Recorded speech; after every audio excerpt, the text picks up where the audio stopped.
Hi, Celeste. I haven't seen her in a while. Hello. It's been a while. It sure has. Everybody, how are Hey, you? Bob. Hey, Chris. Hi there.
Now, him and Bob got a tea time in about 10 minutes.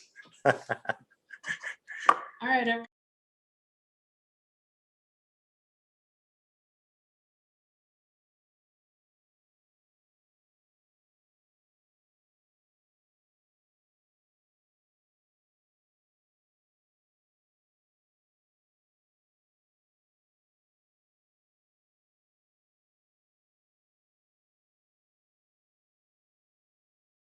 Um, for me, and I think for the franchise, this is a really, really exciting day.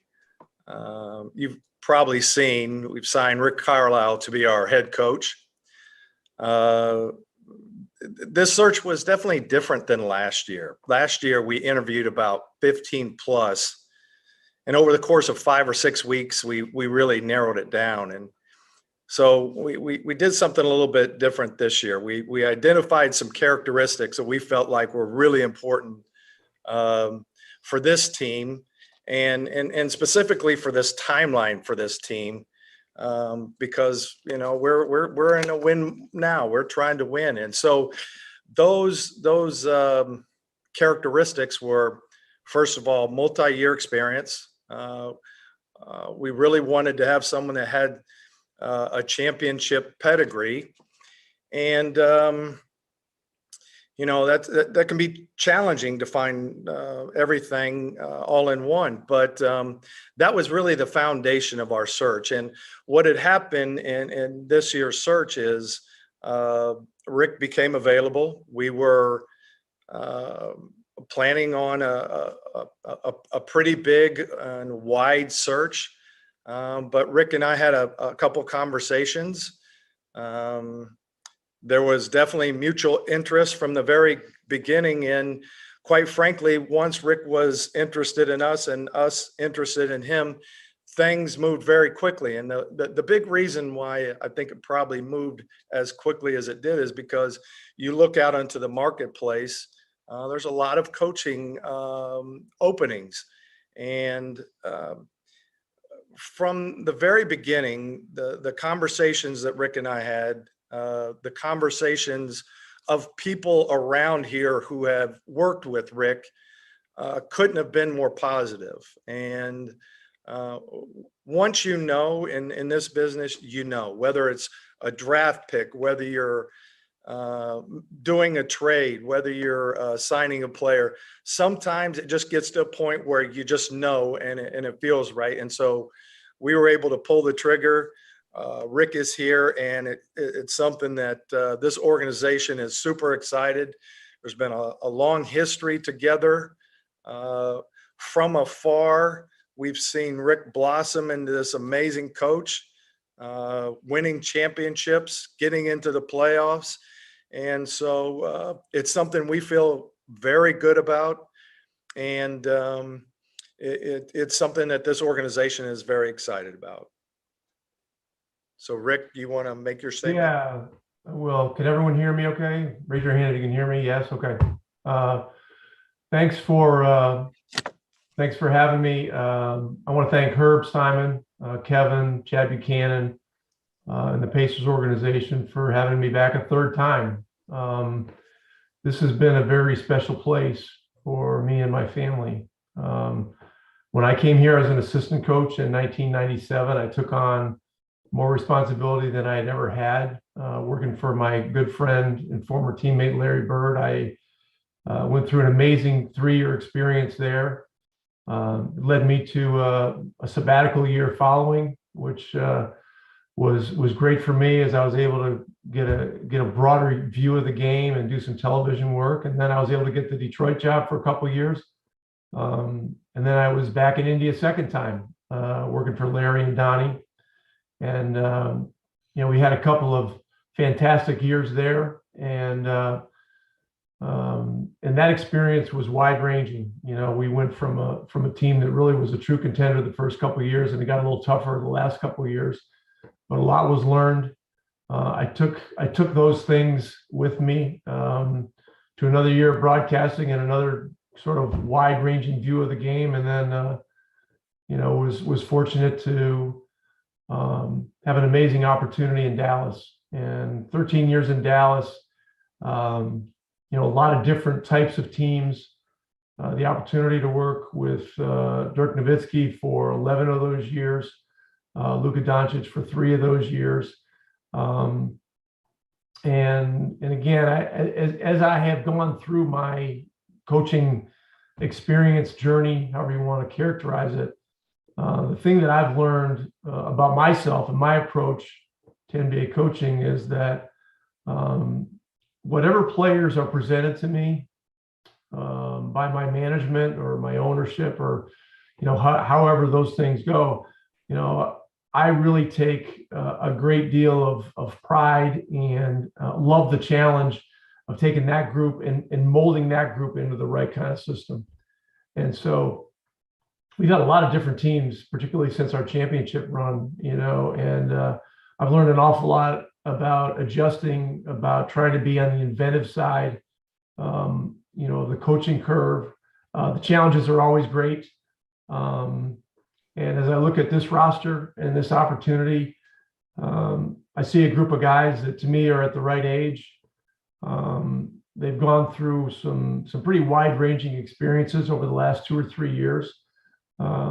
Health is going to play a big part in this team's success. And so, Josh Corbeil, who I worked with before, who I consider to be one of the very best in this business, is going to be a key part of this, along with Carl and Tim, who's the new guy who I have not met yet. But we've got to get this team as healthy as possible. I've been able to have conversations with all the guys on the roster. Some of them I've had multiple conversations with. I like the way they're talking. I like the tone. We're going to make a heavy emphasis on getting better defensively, and finding ways to create as many small edges as we can. We need to get back in the playoffs, and we need to find a way to win in the playoffs. I mean, I think it's pretty clear that that's what the mandate is. And I see this team a little bit similar to the team I took over in Detroit in 2001. A young veteran team that has some toughness, has some experience, and to me, they are getting to a point where they're seeing the meaningful aspects of coming together and making sacrifices and doing things together to try to win. And so a lot of that plan will be how I lay things out to them with my staff. But again, I'm really so fortunate, so excited to be back in the great state of Indiana, where basketball is king, and I look forward to the challenge. right, everyone, we're going to open up for questions now. As we call on you, if you could identify who you're with, so we can help Rick kind of get to know everybody as he settles back in. We'll start with Greg Doyle. Rick, hi, Greg Doyle from Indy Star. How are you doing? Good, thank you. All right, good. Two questions. Small one, where are you? Literally, where are you? And then the bigger question is, there's a lot of openings out there, and you would have been a prospect for a lot of them. Why did you want this one so fast? Where am I right now? Physically? Yeah.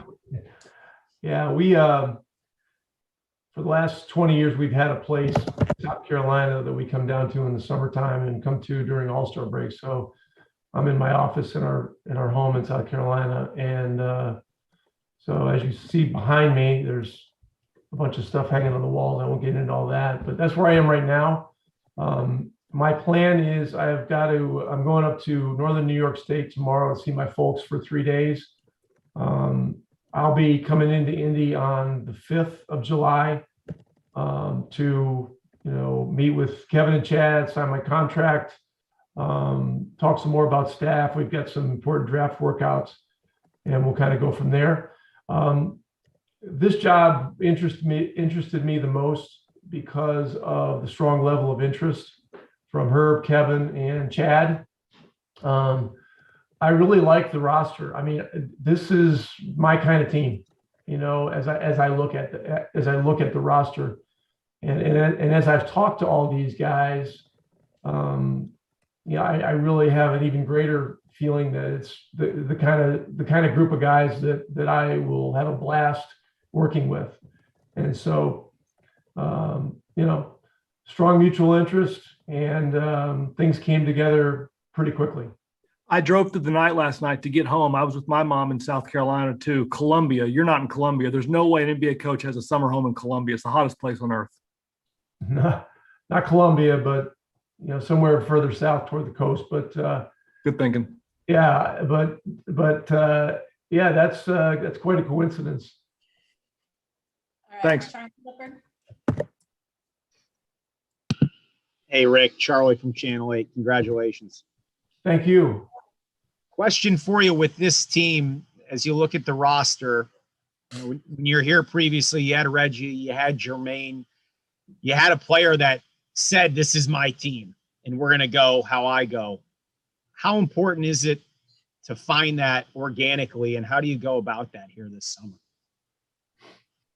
Yeah, I think, again, Domas Sabonis was an all-star this year. I think he's the guy that people look at as sort of the main guy, but I really feel like this is a team, when you're talking about the best players, it's a strength in numbers type of situation. And I think that, there has to be a certain kind of balance. As I mentioned, when we were developing that team in Detroit for a couple of years, the second year we had Billups, Hamilton, Ben Wallace, we had Corliss Williamson, we had, Tayshaun Prince was a young player who was starting to play more. And, that group went on to make a couple of moves. They eventually traded for Rasheed Wallace, which got them over the top, and they were able to win a championship with that kind of strength in numbers core group of high level players. You look at, I look at Malcolm Brogdon, I look at Karis LeVert. TJ Warren didn't even play last year. I think he played 3 games last year. Miles Turner is the best rim protector in the game, statistically. And, Domas is, a guy that's established that he can play the game at different levels. He can score at the rim. He drives it. His 3-point shooting is something that's become a positive factor. And he gets to the free throw line and he can pass it, and so, and I love McConnell as a player. I think he just brings a certain tenacity and a certain energy to the game, Lamb, McDermott, all these guys. And so I just, I feel like, yes, identifying who the guys are and where the ball's going to go in crunch time is important. Role identification is huge. Role acceptance is bigger, and we've got to do a great job of communicating as a coaching staff, exactly what we need, and exactly, what it's going to take for us to be successful. My goal with this group is to have a situation and develop a feeling in the locker room and a feeling on the floor where we take great joy in helping each other get great shots on the offensive end, and we take great joy in helping each other defensively, trying to do well there. So that's how I see it. The roster is exciting. The guys here are all under good contracts. From what I hear from Kevin and Chad, there's great interest in all of our guys. But I think right now, the priority is to, get the new staff in here, work toward, good health as much as we can. Try to get McConnell and McDermott re-signed if we can do that, and kind of move forward from there.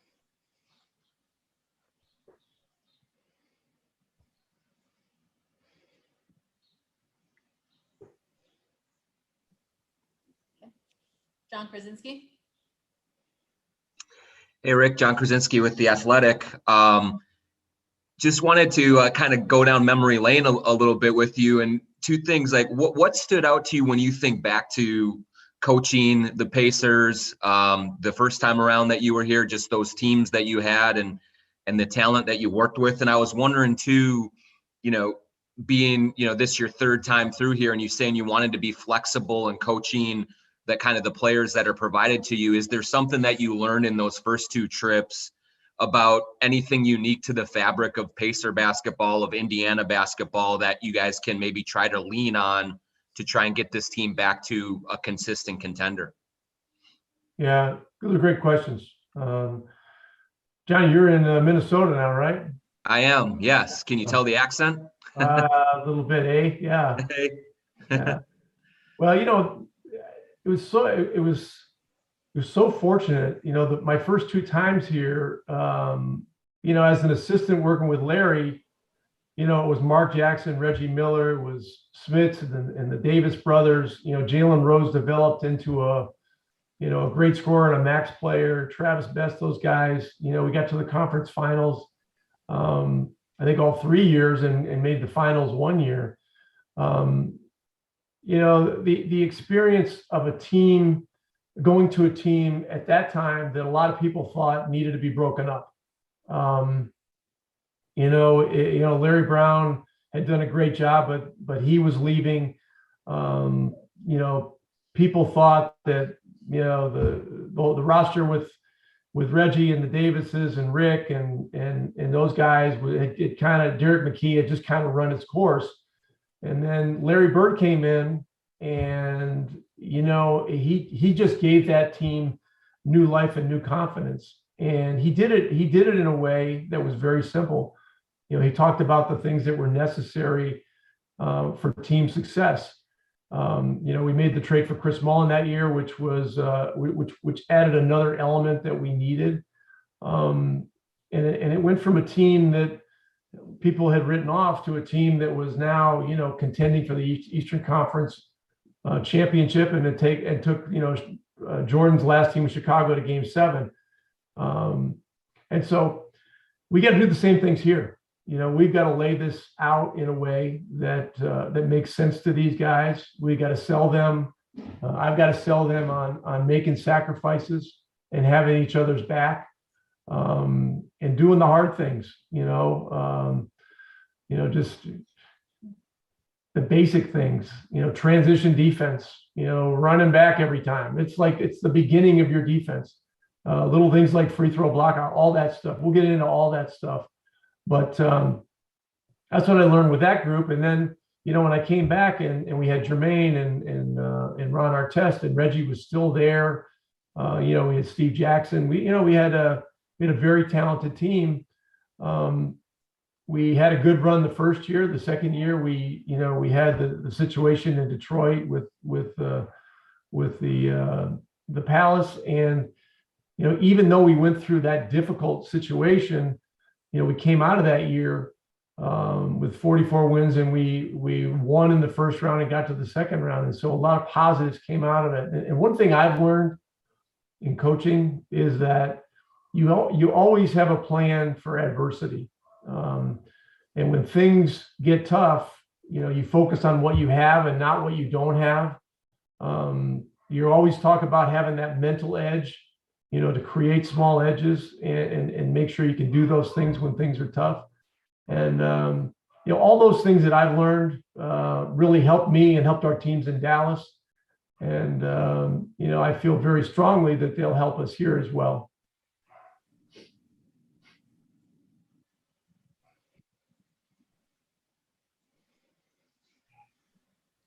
Daryl Wells.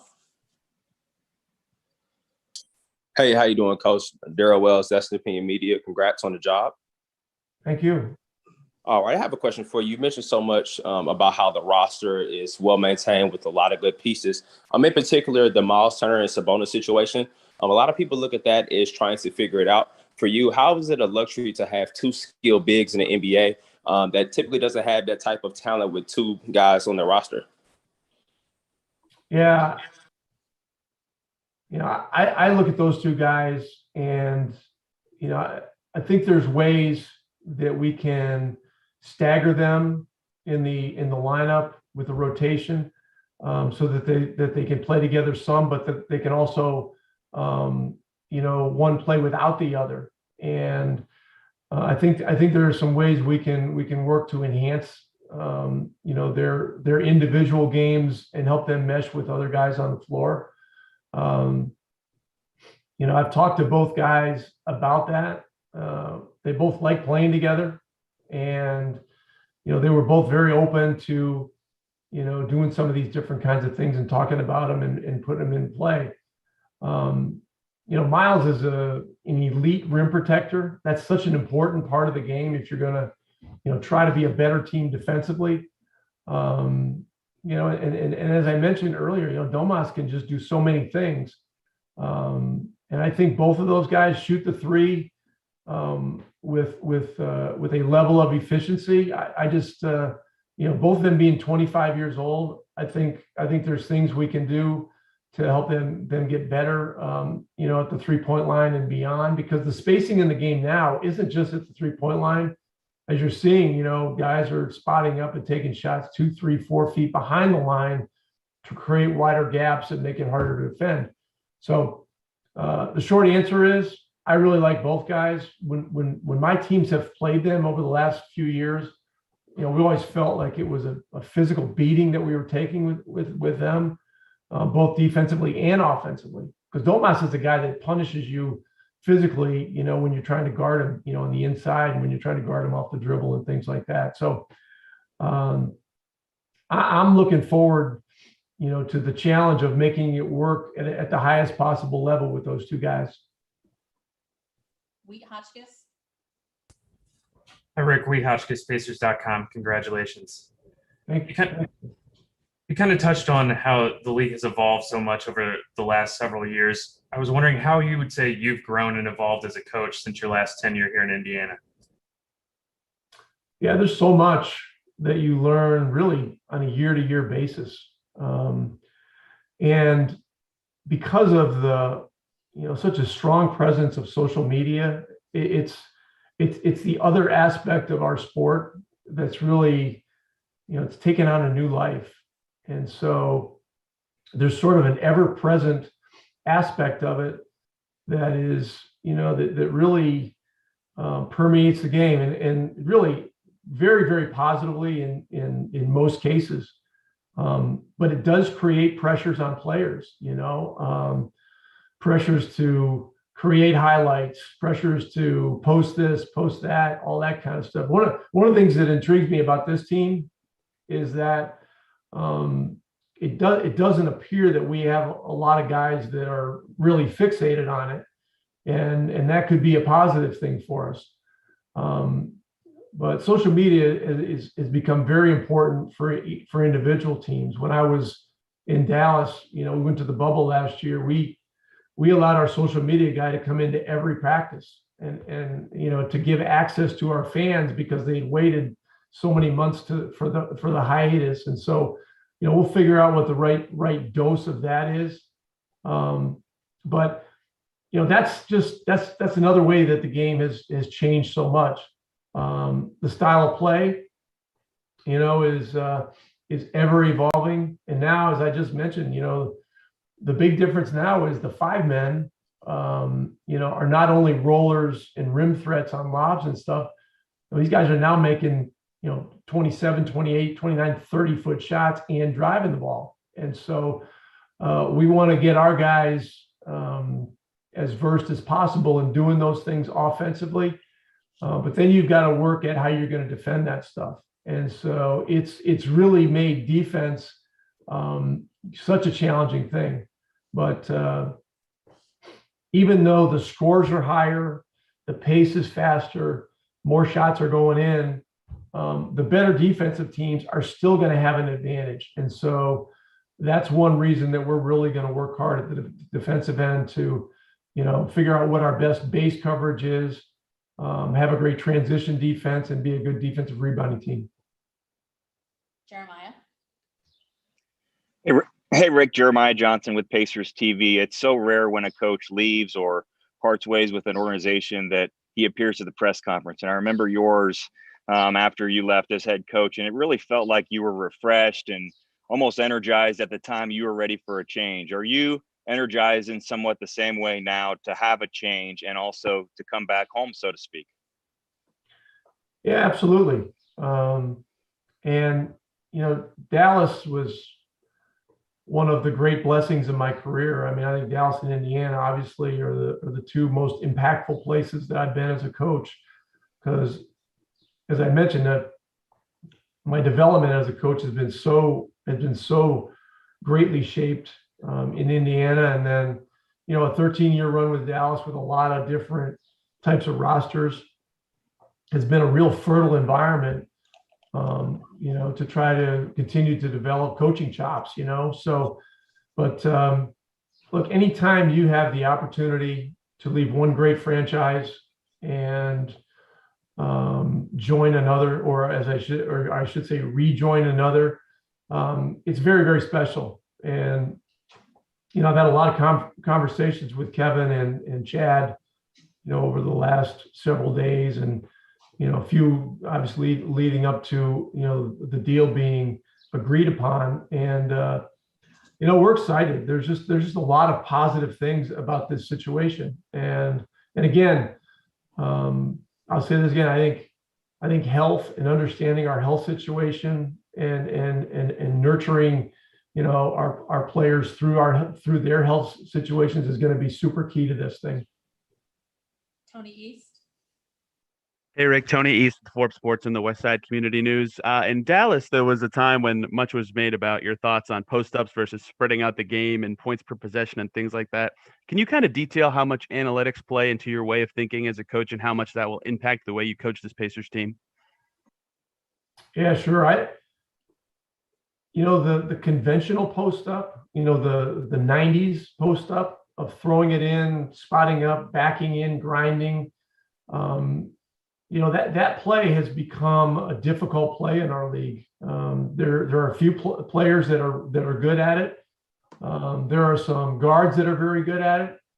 Luka Doncic is a really effective post player because of his strength and his skill set. You've got Anthony Davis, you've got LeBron, you've got a few others. Domas is a guy that's effective in the paint.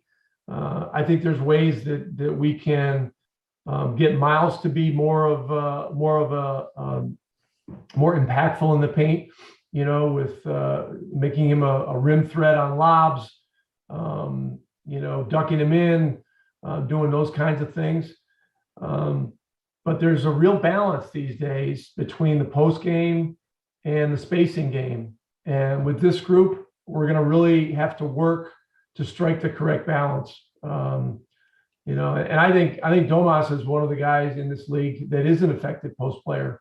And so we want to make sure we take advantage of that. Kevin Brockway.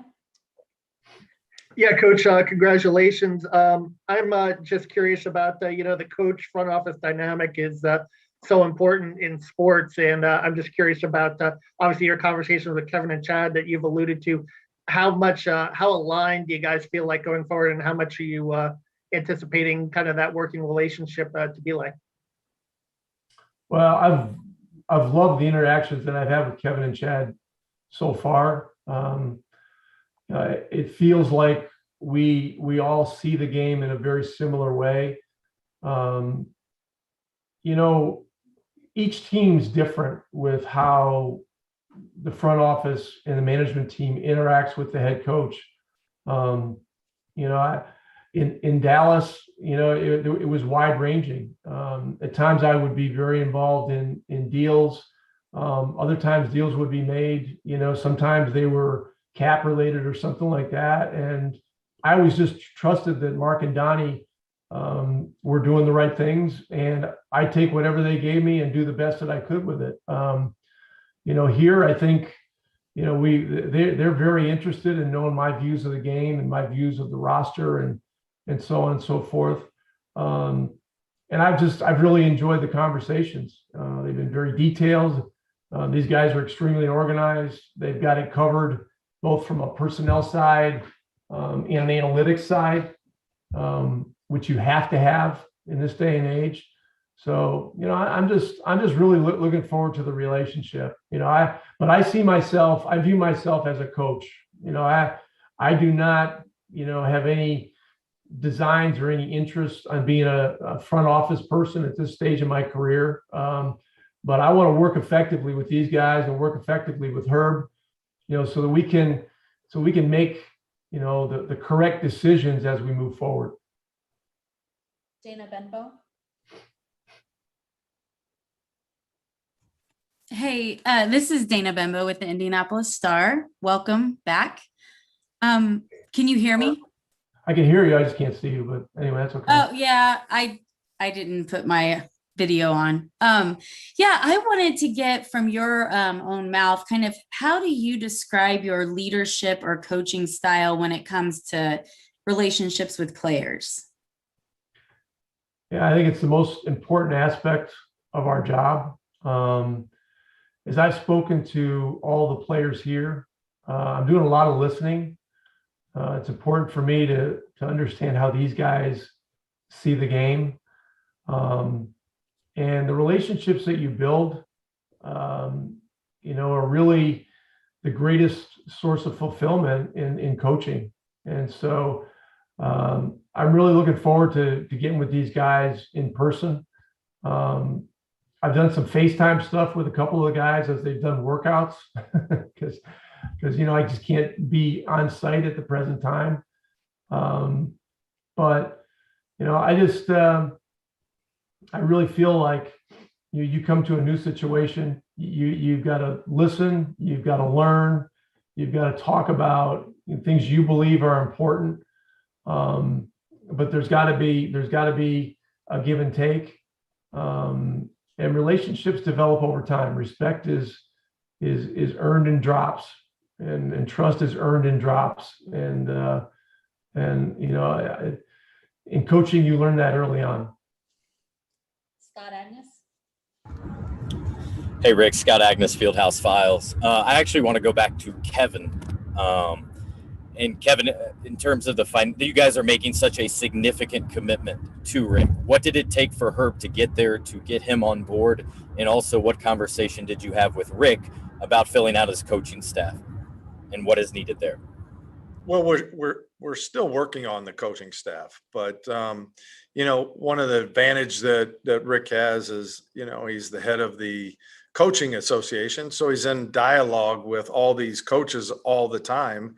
And so, we're working through who those are going to be. I think we're getting close on a couple. I think those announcements will be forthcoming. But I think I said at the end of the season, the head coach is the most critical piece. But anymore, having a great staff is super important. Not just on the basketball side, not just on the management side, but also on the coaching side. And so Rick's interviewing, I'm talking to him. We're bouncing ideas back and forth, and we're hopeful to have a staff here shortly. What was the other question, Scott? In terms of getting Herb Simon to get this level of commitment to be able to afford a guy like Rick? Well, I would say this, that, you know, you look at our timeline, you look at the team that we have. This isn't a team that, you know, you want to, you know, tank and go start getting picks. We want to win. I think it sends a very strong message, not just to the community, or it sends a message to our players that we're in this, and we want to get back to getting to the playoffs and making some noise in the playoffs, and you know, that we want to get back there. And Herb was all on board with this. He'd had a prior relationship with Rick, and he was all for this from the very beginning. And as were other people around here, as I'm sure you can imagine, that, you know, Rick was the person that we drew up and said, this is our guy. And it became apparent very quickly with our conversations. So ownership all on board, ready to fill out the rest of the staff and really start plugging into, you know, what is our team going to look like for the next year. And I think Rick has said, you know, Rick has a strong voice in you know, how this team's going to be constructed. But I think we all understand that we're very collaborative. He's very collaborative. He has opinions on players. I have opinions on players, and we have a mantra that's, you know, we agree, we disagree, and we kind of like that healthy debate of whether, you know, that player is right for us, and we like strong opinions. But as soon as we make the decision on who we're going to sign or trade or draft, we unite completely, and that's very important. And we've already seen that already in our early discussions about players. Chris Hagan. No offense to Kevin, but can we go back to Rick? Absolutely. Hey, Coach, Chris Hagan, Fox 59. Since you've left, you and I have a lot less hair, but a lot more experience, which I think is good. You've addressed health a couple of occasions. I know injuries are part of the game, but the franchise has really taken some licks in the last few years. How can you be proactive? Is there a way to be proactive? Is there a way to confront these things, or is it, like they say, just part of the game? Well, you know, I gotta be careful, because I'm a coach, not a trainer or a PT or a doctor. But you know, in Dallas, over my last 13 years there, you know, one of the really important things that we did on a day-to-day basis, that I did, was talk to my trainer, Casey Smith, and we talked about, you know, how we were going to manage minutes, and how we're going to play guys, what guys could tolerate. You know, he had a real good feel for the big picture and an intimate knowledge of each player's individual health situation. And so, you know, sometimes it comes down to, you know, the amount of you know, how long a stretches guys play. You know, if a guy has a significant injury history and you play him the first 12 minutes of each game, you know, that's tough. A guy, you know, you really burn a guy out, and as a player gets more fatigued, you know, injury becomes more probable. And so, you know, there are, you know, certain things about managing the rotation, you know, that you can do to help guys stay fresh over the course of the season. You know, one of the things we did with Dirk Nowitzki, you know, going into the year we won the championship, we started playing him in 3 stretches per half. And so he would start, play 6 minutes, come out for probably 3, go back in with a second unit. And you get a guy like that goes in with a second unit for 6 or 7 minutes. That really strengthens the guys around him, comes out for 3 minutes, and then goes back in for the last 4, whatever the numbers add up. Well, in that scenario, you know, playing those 6 or 7 minute stretches, he never gets fully gassed. and you allow, an all-time great player to enhance the guys around him. In that particular season, it really helped keep his energy level up. And then we got into a long playoff run and we continued with it. So that's an example of how you can help manage these kinds of situations. I know Josh Corbeil is, at the cutting edge of everything having to do with player health and physical therapy and those kinds of things. And so we've had some discussions. We'll have more as we kind of move forward. And once we get closer to the season and, start looking at exhibition games and regular season games, this is one of the sciences of coaching now. It's a little bit like, the world of television access. One of the job descriptions of being a coach in the NBA now is, you've got to be ready to be in front of the camera. You got to be ready to have your pregame and halftime talks to the team, filmed and be on TV. And then your huddles, when you're on national TV games, you're going to be on TV. It wasn't like this 10, 12 years ago when or 19 years ago when I got into this. And so things are evolving. But when you talk about health, that's the best example that I can give you that had to do with a franchise caliber player. Chris Denary. Hey, Rick, Chris Denary, Pacers TV. Great to have you back on board. Kevin talked about you guys are going to be putting your staff together, and we'll have some names here relatively soon. What are you looking for individually, or the traits that you want in your assistant coaches?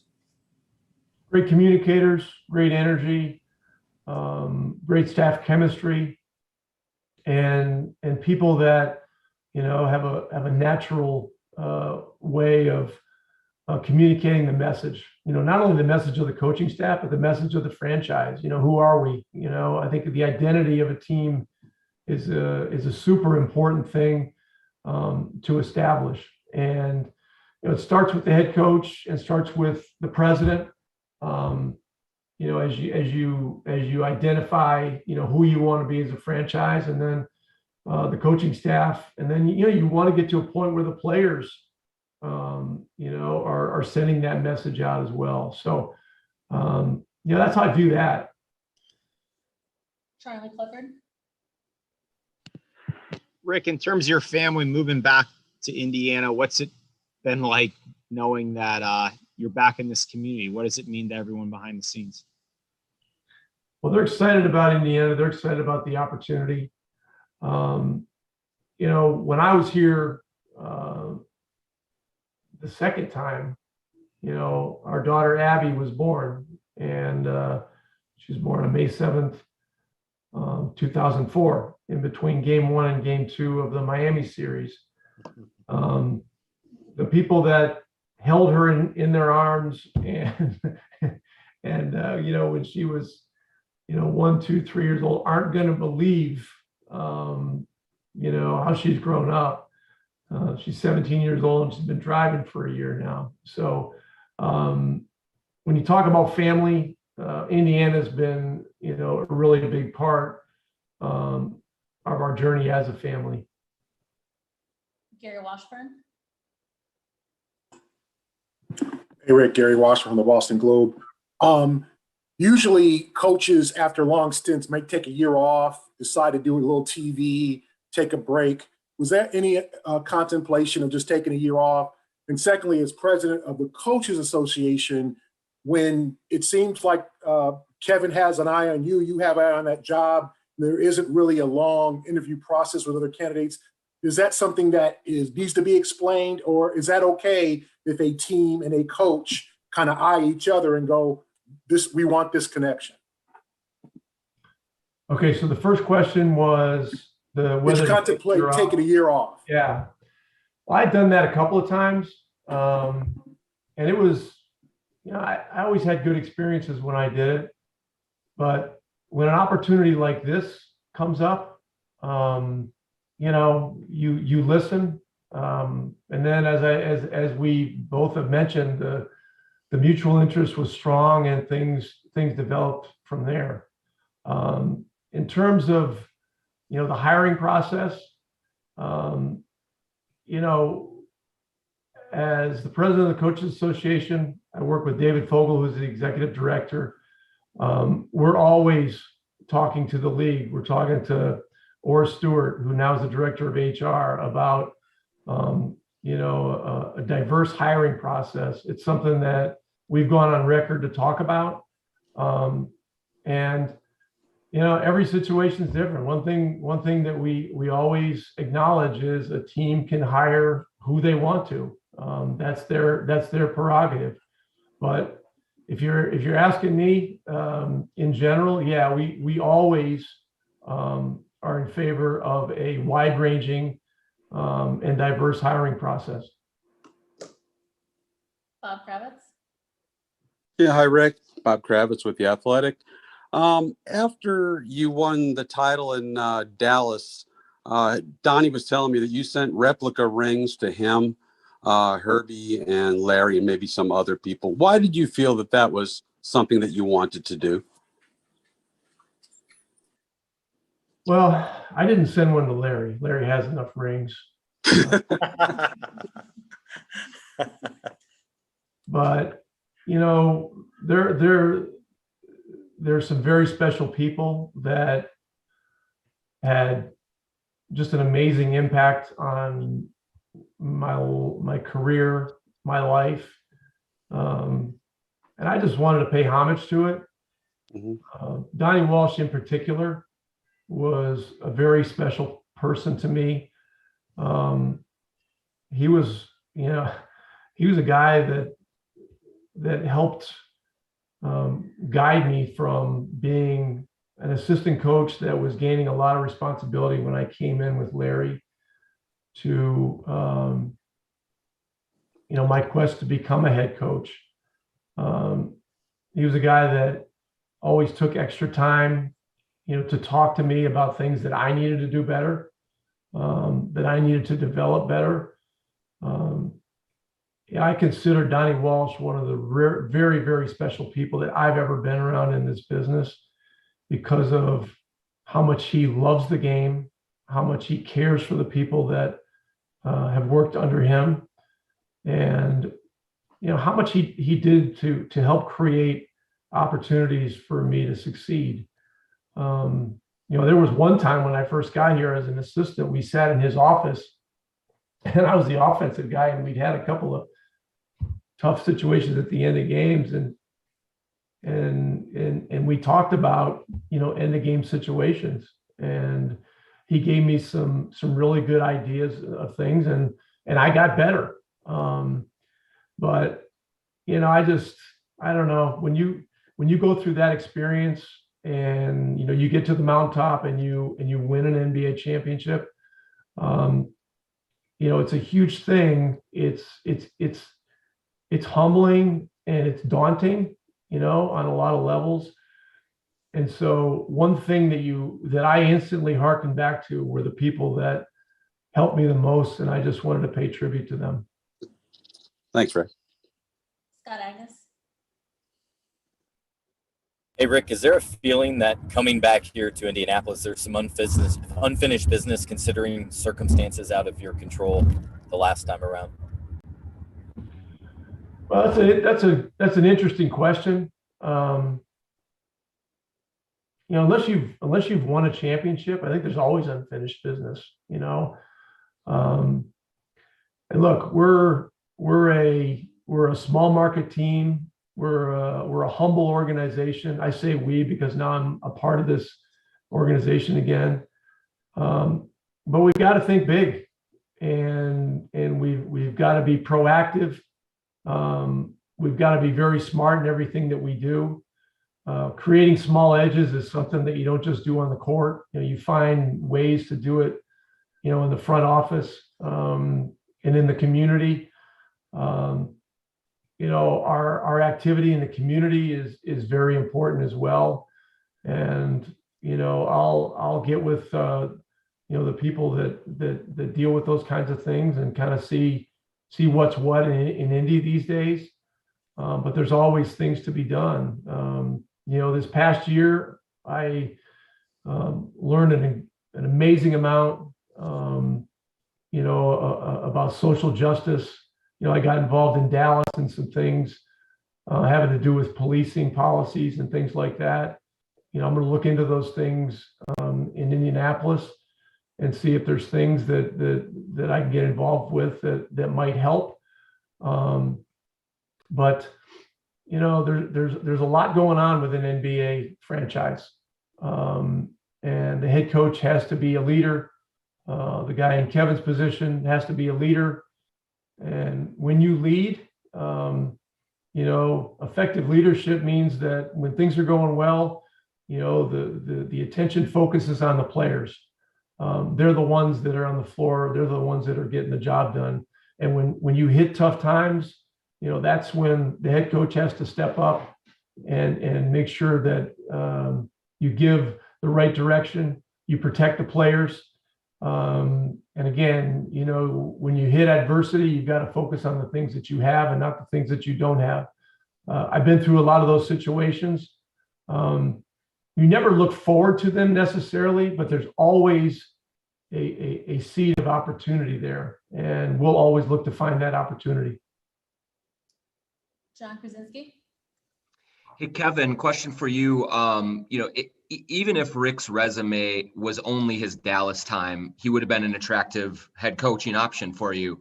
Does his history of success in Indiana with the Pacers, the ties to this area, does that separate things? How much did that factor into his candidacy when you looked at your available options?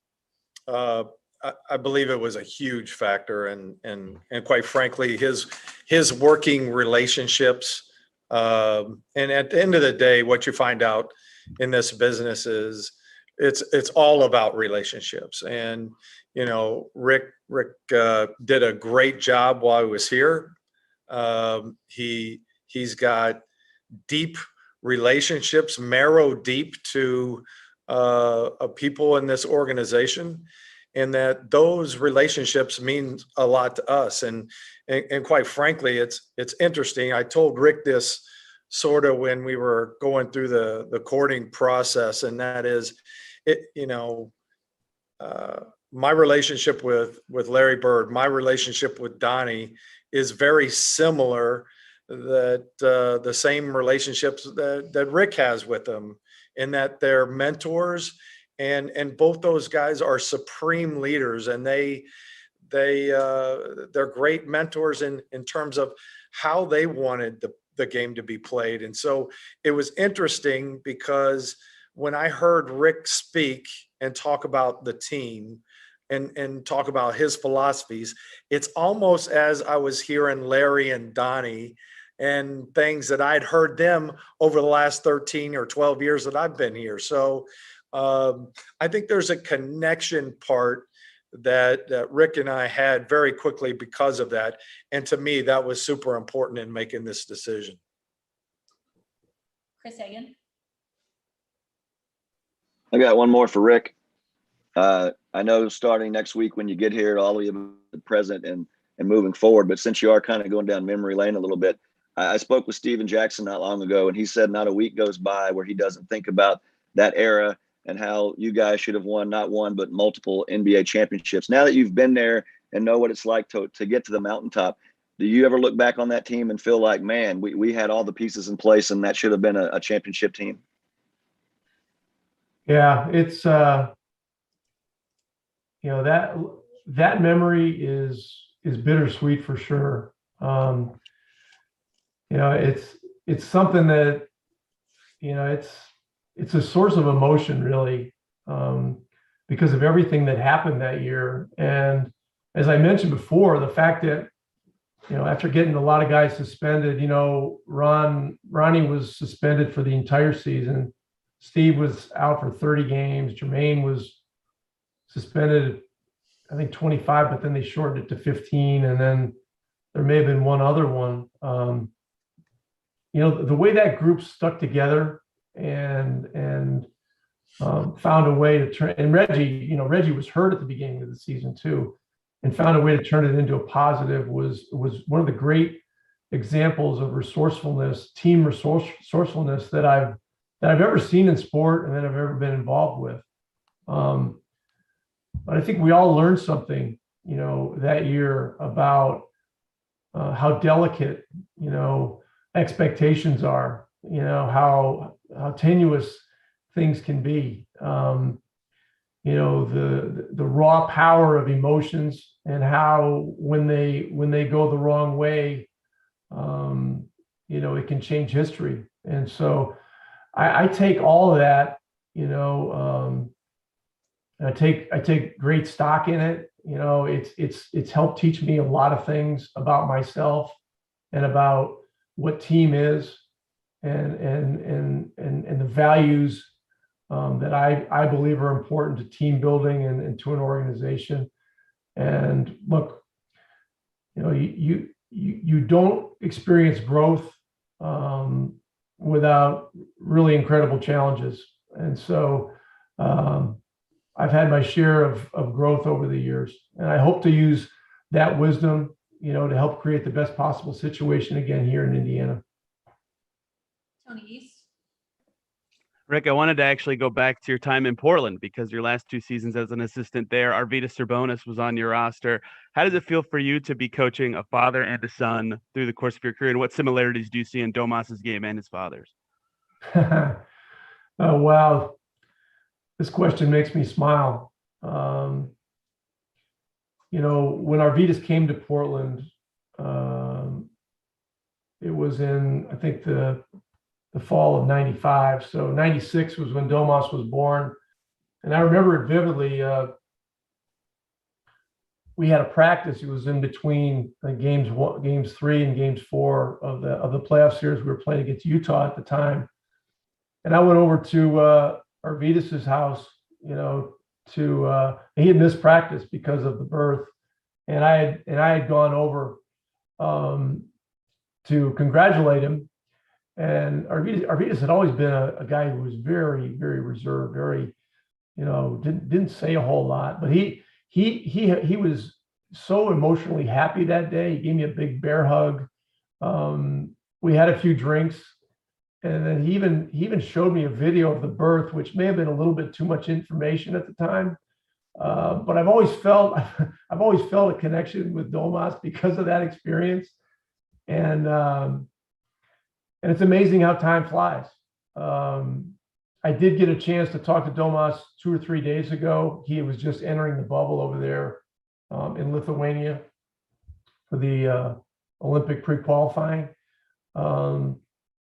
And I can tell by the tone of his voice that he's a young player that's driven, that basketball and basketball success is something that's in his blood, and that he's really into winning. And we talked about, the price of winning and the sacrifices that need to be made. And he, along with Malcolm and Karis and TJ and Miles and the other TJ, both TJs, and Doug and Jeremy and all those guys, they're sounding, they're kind of the same way, and they're saying a lot of the same things.